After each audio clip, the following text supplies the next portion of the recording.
Welcome to Caribbean Global Network News and Sports. I'm Scott Wilson. In today's headlines, 62-year-old man killed in halfway tree shootout identified. And in sports, Reggae Girls coach hopeful despite opening match defeat. The Wild West scene that played out in Halfway Tree on the weekend has resulted in the death of a 62-year-old man. On Friday, persons scampered for cover as gunshots rang out, resulting in the death of Glenn Lennon, a resident of Kingston, who was killed as gunmen and police traded bullets during a running gun battle in the town. The incident saw 3 males and a female injured also. This according to information from the Constabulary Communications Unit. However, no information was given on what triggered the shooting. Sources claim that it was a contract killing that got intercepted by the police. Social media users, on the other hand, suggest that the men went into town to carry out a robbery and were stopped in their tracks by a team of police officers who they engaged in a running gun battle. The Independent Commission of Investigations, INDECOM, has now launched a probe into the series of events that led to the death of the senior citizen on Friday. Detectives from INDECOM say the probe is to determine how a number of citizens were shot and who is responsible for the injuries sustained by all the victims. Battle of the Peters for PNP leadership.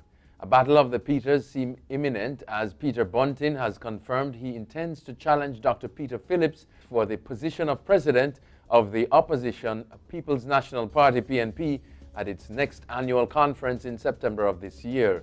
Bunting's intention was made in a released statement on Saturday in which he outlined his reasons for seeking to replace the opposition leader. He highlighted that the party's popularity has waned since the defeat in the 2016 general elections, which he cited as resulting from Phillips' unattractiveness as a leader. According to Bunting, stakeholders and followers within the party and national stakeholders and organizations have lost interest in the PNP, and he will be embarking on a strategic move in the upcoming weeks to engage all to get a consensus on the way forward. Brother and sister sentenced to 88 years in prison for murder of woman and her 2 children. 2 siblings have been sentenced to 88 years in prison for each of the murder of a mother and her 2 children in 2015.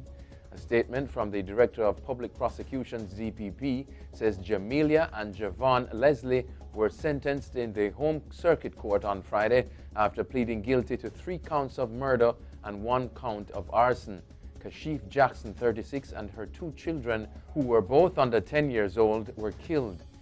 It was disclosed during the proceedings that Jamelia Leslie was in a relationship with the father of the 2 children, while he was also in a relationship with Miss Jackson, and her actions were fueled by jealousy. On the night of the attack, the siblings walked from their house at Guava Ridge in Mavis Bank, St. Andrew, to Tower Hill and attacked Miss Jackson, stabbing her several times. They then set the house ablaze, killing the children. The police later detained them and found items belonging to the deceased woman at their house. They were sentenced to 36 years for the murder of Miss Jackson and 21 years for each of the children. And in sports, Reggae Girls coach hopeful despite opening match defeat.